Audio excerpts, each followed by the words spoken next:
Hi guys, I hope you all are doing well.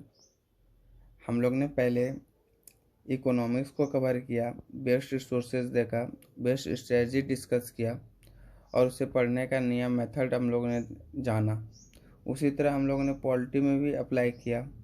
Polity के apply करने के बाद ज्योग्राफी को एक नया स्टैंडर्ड नए तरीक़ा से पढ़ने का कोशिश किया कि अधिक ग्रैप्स कैसे पॉलिटी फिजिकल को ज्योग्राफी को ग्रैप्स कर सके। उसके मदद से हम लोगों ने एक नया नया टेक्निक जाना ज्योग्राफी पढ़ने का। उसके बाद इन्वायरमेंट का जाना और बेस्ट बुक जाना कि कौन कौन बुक बेस्ट है यूपीएससी और पीसीएस एग्ज़ाम के लिए। उसी तरह हम लोग ने एंशियंट को भी नया स्ट्रेटजी से पढ़ने का कोशिश किया और नया स्ट्रेटजी से जाना। आज हम लेके आए हैं मेडिवल इंडिया का भी हम लोग बेस्ट स्ट्रेटजी डिस्कस करेंगे और न्यू टेक्निक डिस्कस करेंगे how to read medieval India. So let's start medieval. और हम आपको बता दें कि इसमें not much relevant but relevant, तो मच रिलेवेंट होने के कारण इसमें बहुत इम्पोर्टेंट चैप्टर है जो जिससे क्वेश्चन डायरेक्ट सिंपल क्वेश्चन पूछ लिया जाता है प्रीलिम में, पर एवरी ईयर पूछ लिया जाता है सिंपल क्वेश्चन। सो हम लोग हाईलाइटेड चैप्टर को देखेंगे कि किस किस चैप्टर से क्वेश्चन पूछा गया है। So let's start.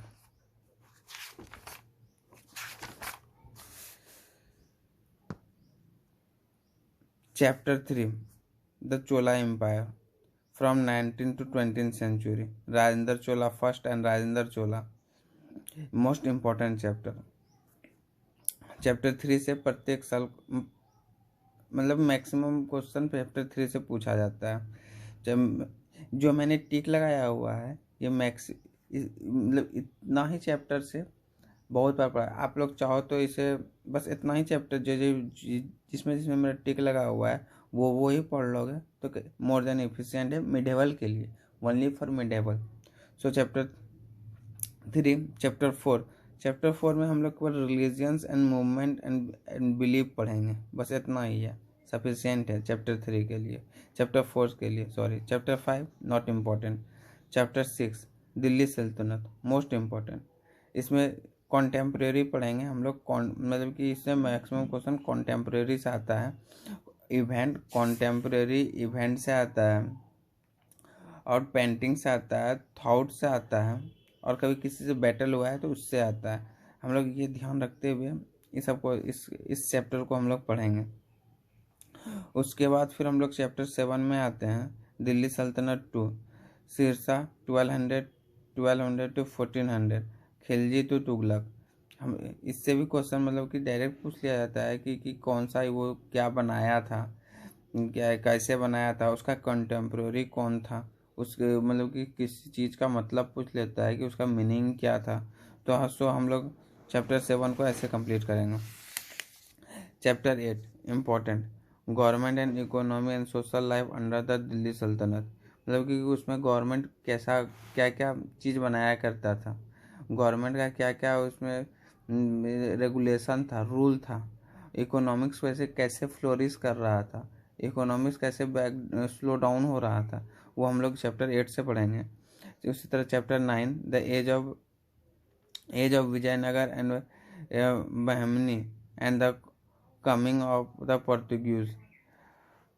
ये हम लोग बहमनी और Vijayanagar empire most important chapter है। हरियर एंड बुक्का के बारे में हम लोग पढ़ेंगे, इसमें उसका किंगडम जानेंगे। उसी तरह फिर chapter 10 not important. Chapter 11 cultural development in India, important chapter है 13 to 15th सेंचुरी तक के लिए। इसमें सूफी संत के बारे में डायरेक्ट क्वेश्चन आता है मेंस में, सूफी संत के बारे में, भक्ति मूवमेंट के बारे में, वैष्णवा के बारे में। इससे डायरेक्ट क्वेश्चन मेंस में क्वेश्चन पूछ लिया जाता है, प्रीलिम्स में भी पूछता है लेकिन मेंस में मोस्टली क्वेश्चन पूछता है, मतलब कि रिपीटेड क्वेश्चन आता है। सो इसको हम लोग अच्छा से प्रिपेयर करेंगे। Chapter 12 struggle for empire in north India, Mughal and Afghan 1525 to 1555। Important है, मतलब कि बाबर को वहाँ पर बाबर कैसे बैटल किया था, बाबर कैसे आया था, पानीपत का युद्ध कैसे हुआ था, अफगान का युद्ध कैसे हुआ था, इस रिलेवेंट से ये इम्पोर्टेंट है। Chapter 13 consolidation of Maurya empire, consolidation of Mughal empire, मतलब अकबर कैसे आया, फिर अकबर कैसे एडमिनिस्ट्रेशन किया, अकबर का कॉन्सेप्ट क्या था एडमिनिस्ट्रेशन करने का, उसमें क्या कितना तरह से नोवेल्टी सबको उसने लाया था ये। उसके बाद फिर आ जाते हैं डायरेक्ट चैप्टर 16 में। Chapter 16 economy and social life under the Mughals.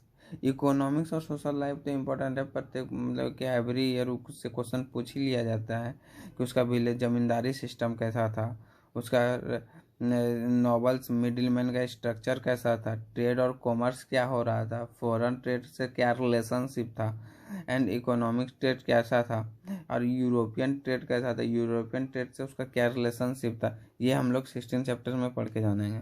Chapter 17 culture and religion development, मतलब कि उसमें कौन कौन क्या क्या कौन सा कल्चर फ्लरिश किया था, कौन कौन कल्चर का अडॉप्ट किया था, कौन सा रिलीजन मोस्ट इम्पोर्टेंट था, वो हम लोग चैप्टर 16 में जानेंगे। Chapter 19 climax and disintegration of Mughal empire, मतलब कि मुगल एम्पायर के बाद मुगल एम्पायर का पतन कैसे हुआ और उसका उसका पतन होने का कारण क्या था वो जानेंगे। उसका नया फिर मराठास का राइज कैसे हुआ वो चैप्टर 9 में हम लोग जानेंगे। सो ये था मेंस और प्रीलिम्स बेस्ड, मेंस और prelims based most important chapter जो हम लोग ने डिस्कस किया। अब ओनली प्रीलिम्स बेस्ड हम लोग को कोचिंग में एक बुक मिला हुआ था, gender study for medieval India, important book है ओनली फॉर प्रीलिम्स। इसमें भी मैंने इम्पोर्टेंट चैप्टर सब मार्क किया हुआ है। Women rules and medieval India, मतलब कि ओमेन कैसे रूल किया मिडेवल इंडिया में, कौन कौन ओमेन युद्ध किया, उसने क्या क्या स्ट्रेटजी अपनाया, वो इसमें बताया गया है। जो वोमेंस के बारे में हम लोगों को मेंस में लिखने में मदद आएगा, हेल्प आएगा कि वोमेंस मिडेवल में रूल कर चुकी है, एम्पावरमेंट करी है। वोमेन एम्पावरमेंट में हम लोगों का ये आंसर लिखने में बहुत हेल्पफुल होगा। उसका दिल्ली सल्तनत, मतलब वन लाइनर है, यहाँ से इस मिडेवल से दिल्ली सल्तनत के बारे में पढ़ के दिल्ली सल्तनत चैप्टर 6 और चैप्टर 7 को पढ़ने के बाद हम लोग इससे दिल्ली सल्तनत से कोरिलेट करके जो इसमें इससे जो इम्पोर्टेंट लाइन होगा जो इसमें मेंशन नहीं होगा वो इससे उठा के हम लोग इसमें मेंशन करेंगे। जो प्रीलिम्स में हम लोग मदद आता है, भक्ति एंड सूफी मूवमेंट इसमें भी है, इसमें भी भक्ति एंड सूफी मूवमेंट हम लोग ने देख चुका हूँ। उससे उससे इससे मतलब कि एनसीईआरटी से उठा के हम लोग इस स्टैंडर्ड बुक में डालेंगे। उसी तरह विजयनगर एंड बहमनी किंगडम, इसमें भी हम लोग ने विजयनगर और बहमनी किंगडम के बारे में डिस्कस किया हुआ था। उससे chapter 9 Vijayanagar and Bahmani kingdom, मतलब इससे पढ़ने के बाद इसमें जो पॉइंट नहीं होगा उसमें इस पॉइंट को डालेंगे इस बुक से। जो प्रीलिम्स के मतलब कि प्रीलिम्स के टाइम काफ़ी हम लोग को रिमाइंड करने में रिवाइज करने में हेल्पफुल होगा, उसके लिए ये बुक है only for prelims and mains के लिए। तो NCERT is more than enough, but in less time prelims के लिए हम लोग को ये बुक्स प्रेफर करना है, ये बुक बेस्ट है। So this is for all, I hope you like this video, so thank you।